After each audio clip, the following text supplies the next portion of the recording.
Welcome to our channel. Today we how to log into BigCommerce Control Center for scaling, beginner guide step by step clearly. Open your preferred web browser. In the address bar, type in www.bigcommerce.com.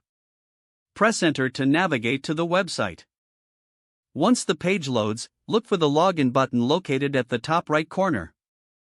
Click on the login button. You will be redirected to the login page.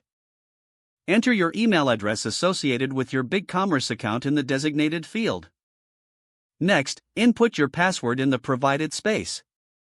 If you have forgotten your password, click on the Forgot Your Password link for recovery options. Once you have entered your login credentials, click the Login button. After a brief moment, the BigCommerce Control Center will load. Upon logging in, take note of the dashboard layout. Familiarize yourself with the main navigation menu on the left side.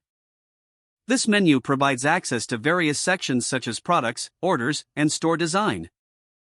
If it's your first time logging in, consider exploring the tutorials available within the Control Center. To log out when finished, hover over your account name in the top right corner. Click the Log Out option to ensure your account security. Congratulations, you are now logged into the BigCommerce Control Center, ready for scaling your business. If the page does not load, refresh the browser or try again in a private or incognito window. Make sure you are using the correct email address, then retype it carefully to avoid small typos. If your password is not accepted, use the reset option and create a new strong password you can remember. Check your spam folder for verification or security emails, then complete any requested confirmation steps. Enable two-factor authentication if available to. After signing in, review your profile details so your contact information and settings are accurate and current.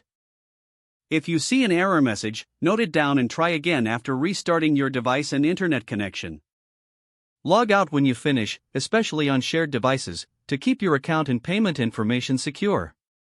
If the page does not load, refresh the browser or try again in a private or incognito window. Make sure you are using the correct email address, then retype it carefully to avoid small typos. Don't forget to like this video and subscribe to our channel for more step-by-step tech guides.